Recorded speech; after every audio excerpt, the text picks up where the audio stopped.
आपल्या रोखठोक शैलीसाठी प्रसिद्ध असलेले अजित पवार यांनी हवाई अपघाताबाबत त्यांच्या मनात असलेली भीती व्यक्त केली. अजितदादांना ज्याची भीती वाटत होती तेच नेमकं झालं. अजित पवारांच्या दुर्दैवी आणि आकस्मिक विमान अपघातानंतर त्यांची ती विधान व्हायरल होत आहे. पाहूया. अजितदादांच्या विमान अपघातानंतर ती विधानं व्हायरल. अजितदादांनी व्यक्त केली होती हवाई अपघाताची भीती. अजितदादांना ज्याची भीती तेच झालं. अजित पवारांची अकाली एक्झिट देशातील प्रत्येकाच्या मनाला चटका लावून गेली. अजितदादांचं असं अचानक मृत्यू कोणाच्या पचनी पडत नाहीये. कारण जे अजितदादा नेहमी सर्वसामान्य जनतेच्या गराडात राहत होते ते अजितदादा यापुढे कुणालाही दिसणार नाहीत. त्यांचा रोखठोक स्वभाव, कार्यपद्धती, राजकारणात त्यांच्याशिवाय दुसरी कुणालाही जमली नाही. बारामतीत झालेल्या विमान अपघातात त्यांचा मृत्यू झाला. दरम्यान याआधीही अजित पवारांनी हवाई अपघाताची भीती व्यक्त केली. 6 ऑक्टोबर 2024 रोजी अजित पवारांनी भीती व्यक्त करत नियती पुढे कुणाचं काही चालत नसल्याचं म्हटलं होतं.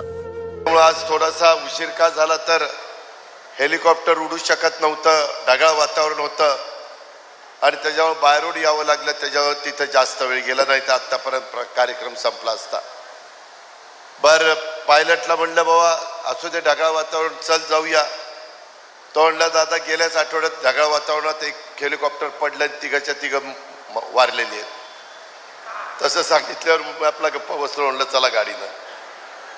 मित्रांनो, कधी कुणाचं काय होईल ते काळाच्या नियतीच्या पुढे तुम्हाला मला सांगता येत नाही.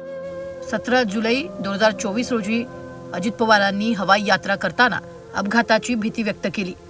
त्यांचा तो व्हिडिओ सध्या चांगलाच व्हायरल झाला, ज्यात अजित पवार एका जाहीर सभेत आषाढी एकादशीचा किस्सा सांगतायत. त्यावेळी त्यांच्या सोबत देवेंद्र फडणवीस होते. सुरुवातीला नागपूरला बरं वाटलं, परंतु नंतर जे ढगात हेलिकॉप्टर शिरलं, इकडं बघतोय ढग, तिकडं बघतोय ढग, आणि आमचे देवेंद्र फडणवीस तेव्हा गप्पा मारत बसले. म्हटलं बघा जरा बाहेर काही दिसत नाही, कुठं झाड दिसेना, कुठं काही दिसेना, जमीन दिसेना, आपण ढगात चाललोय, कुठं चाललोय, काय चाललोय. म्हणले काही काळजी करू नका. माझे आत्तापर्यंत 6 ॲक्सिडेंट झालेले आहेत आणि मी ज्यावेळेस हेलिकॉप्टरमध्ये विमानात असतो त्यावेळेस ॲक्सिडेंट झाला तरी मला काही होत नाही, त्याच्यावर तुम्हालाही काही होणार नाही. अरे बाबा म्हणलं आता काय सांगतोय, एक तर पोटात गोळा आला. आज आषाढी एकादशी, सारखं पांडुरंगा पांडुरंगा पांडुरंगा नाव घेत होतो मला, आणि ह्या महाराजांचं आम्हाला उपदेश चाललेले होते, काही काळजी करू नका. आणि खरोखरीच येईपर्यंत इतके निवांत होते. ते म्हणजे मला ह्याचा अनुभव आहे. माझे अनेक ॲक्सिडेंट झालेले, परंतु माझ्या कुठं नखाला देखील धक्का लागला नाही. अशा पद्धतीनं बापदादाच्या पुण्यामुळं इथपर्यंत महाराज पोचलेले. अजित पवारांनी त्यांच्या एका भाषणात म्हटलं होतं, नियतीपुढे कुणाचं काही चालत नाही. आणि झालंही तसंच. कारण बारामती विमानतळाच्या धावपट्टीपासून केवळ 40 ते 50 मीटरवर अजित पवारांचं विमान कोसळलं. हेच विमान धावपट्टीवर लँड झालं असतं तर अजितदादा आज आपल्यात राहिले असते.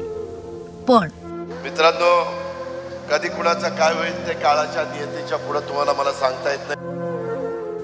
ब्युरो रिपोर्ट, झी 24 तास.